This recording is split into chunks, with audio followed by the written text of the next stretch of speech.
अस्सलाम वालेकुम। This is doctor Bashir Gulzar, clinical oncologist. आज एक हम इम्पॉर्टेंट और अहम टॉपिक पे बात करेंगे।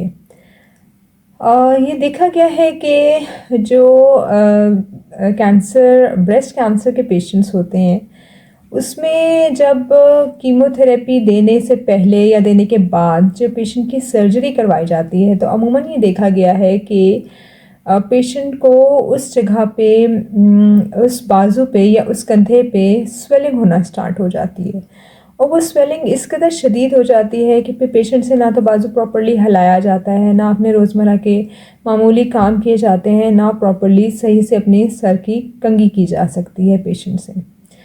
आज का हमारा जो टॉपिक ऑफ डिस्कशन है वो यही है कि ये लिम्फ एडिमा यानी कि बाजू की सूजन जो है वो हो क्यों जाती है। तो जब एक पेशेंट की सर्जरी करवाई जाती है, पेशेंट को कीमो देने के बाद या कीमो से पहले ही अगर उसकी सर्जरी करवाई जाए, तो ब्रेस्ट के कैंसर में बगल की सफाई भी करवाई जाती है सर्जरी के थ्रू। जब बगल की सफाई की जाती है तो वहाँ से जो ड्रेनेज सिस्टम है, लिम्फेटिक ड्रेनेज, मतलब जहाँ पे ब्रेस्ट का आके सब गंद या लिम्फेटिक ड्रेनेज हो रही है, वहाँ से वो लिम्फ नोड्स भी रिमूव किए जाते हैं। जब वहाँ से लिम्फ नोड रिमूव किए जाते हैं, तो अगर पेशेंट उसके बाद फिर एक्सरसाइजेस ना करें, तो फिर ऐसे केसेस में पेशेंट को एडिमा यानी कि सूजन, बाजू की सूजन होना एक बहुत इम्पॉर्टेंट और एक बहुत अहम कॉम्प्लिकेशन डेवलप होना स्टार्ट हो जाती है। अब ये कॉम्प्लिकेशन होती इसी वजह से है, एक तो वहाँ पे पोस्ट ऑप चेंजेस हो जाती हैं ऑपरेशन के बाद, जो मसल में तोड़ फोड़ या जो मसल की नॉर्मल एनाटमी जो डिसरप्ट हो जाती है, एक तो वो चेंजेस उसकी वजह से आती हैं। सेकेंडली, वहाँ की जो वैस्कुलर सप्लाई होती है वो कॉम्प्रोमाइज़ हो जाती है। जो कुदरती तौर पे जो वैस्कुलर सप्लाई दी गई है बगल के हिस्से में, वो कॉम्प्रोमाइज़ होती है। वहाँ से लिम्फेटिक ड्रेनेज वैसी वाली नहीं रहती जैसे कि एक नॉर्मल एनाटॉमिकल पोजीशन वाली कंडीशंस में होती है। तो ऐसे केस में एबनॉर्मेलिटी की वजह से या फिर पोस्ट ऑप चेंजेस की वजह से लिम्फेडिमा एस्टैब्लिश होना शुरू हो जाता है। इनिशियली जब पेशेंट की ये सर्जरी करवाई जाती है, तो पेशेंट को ये एडवाइस किया जाता है कि आपने एक्सरसाइजेज इस बाजू की जारी रखनी है। बट समटाइम्स एंड अनफॉर्चुनेटली ऐसा होता है कि पेशेंट वो एक्सरसाइजेज कंटिन्यू नहीं रख सकता। With increase of the passage of time, patient is unable to go for those exercises.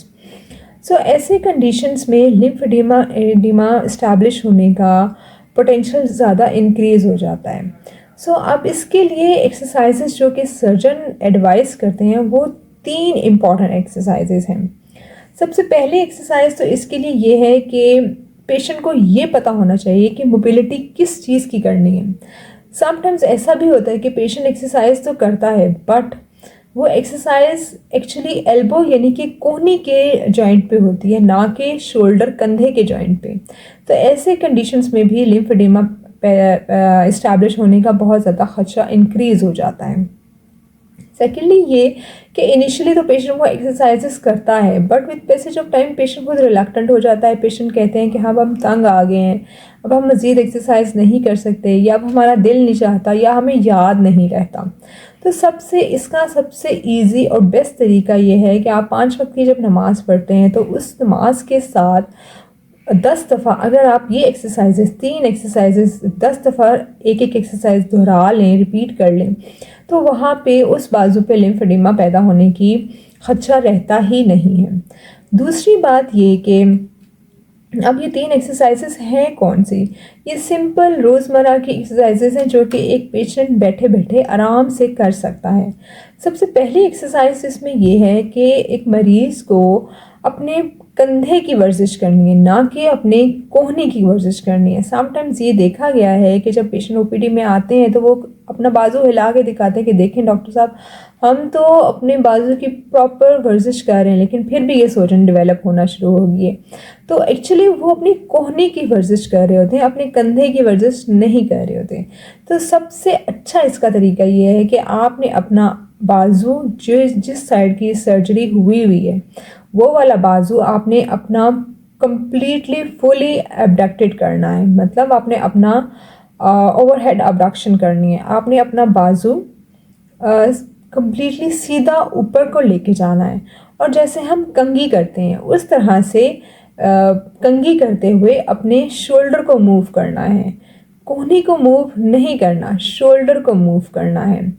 दूसरी एक्सरसाइज ये है कि आपने अपने कंधे को सीधा खड़े होके कंधे के ऊपर अपनी बाजू को रोटेट करना है। जिस तरह पेंडुलम घुमाया जाता है उस तरह से आपने अपने बाजू को, अपने कंधे को रोटेट करना है। कोहनी को नहीं हिलाना, कंधे की मूवमेंट करनी है।